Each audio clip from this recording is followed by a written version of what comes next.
Well, it's that time of the year. The leaves are falling, the air is getting crisp, and nothing says comfort more than a tasty bowl of soup. In these next couple of episodes, we're going to be creating various soups that will get you into the autumn spirit. Today's recipe, roasted corn chowder.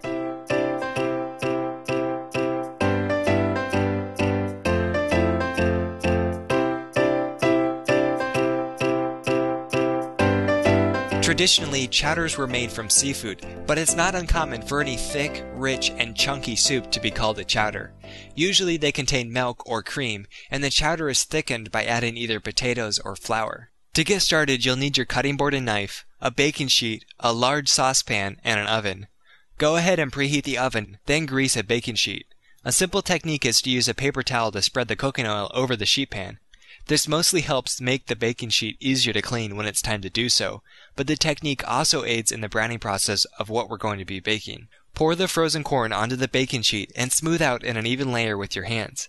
Then sprinkle paprika over the corn until you have an even coating. Paprika is primarily used to add color to various dishes, as well as imparting a slight peppery flavor. Place the corn in the oven for 30 minutes. This step makes a great checkpoint because it can be done right when you get home from work. As long as you stir at least once while baking, the corn can be neglected while you do other things. After baking, don't worry about the corn getting cold. We're going to reheat it once we combine all the other ingredients together.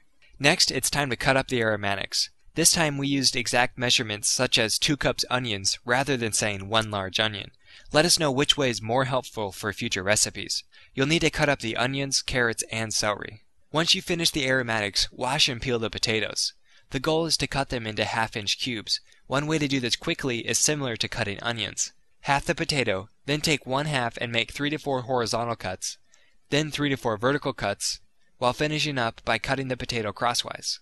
This makes another great checkpoint, but the potatoes will brown if left out for too long. You can get around this by placing them in ice-cold water, but this trick won't work overnight, so you might just want to wait to cut up the potatoes right before using.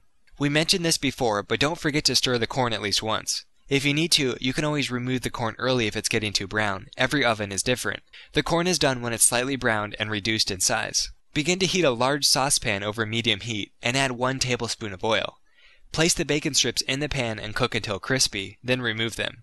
Normally, the rendered baking fat is enough to grease the pan, but we have quite a bit of aromatics to cook up, so the initial oil we added is necessary. Add the onions, celery, and carrots and stir over medium-high heat. Once the onions have become translucent and the carrots have softened, pour in the stock. Increase the temperature to high until boiling. The vegetables will continue to cook while boiling, so you could rush the earlier step. Taking the time to let the onions sweat will add a lot of flavor to the soup, and by cooking the vegetables thoroughly, you're reducing the amount of moisture, leaving a more intense tasting vegetable. Once boiling, add in the potatoes and the roasted corn. Crush the bacon with your fingers over the pan.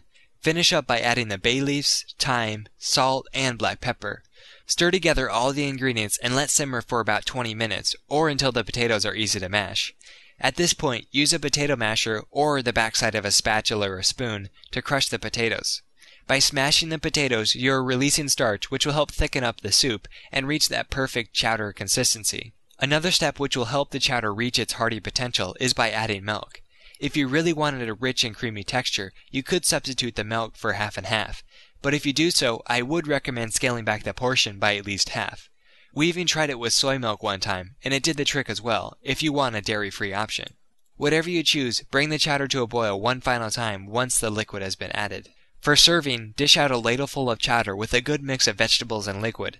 Sprinkle some chili powder over each portion and top with minced jalapenos. We used canned jalapenos and minced them up quickly before serving. This adds a bit of heat which goes well with the sweetness of the roasted corn and the creamy chowder. Like always, if you have any questions, let us know in the comments. We hope our roasted corn chowder keeps you warm this fall. Alright, Leisure Gamers, see you next time.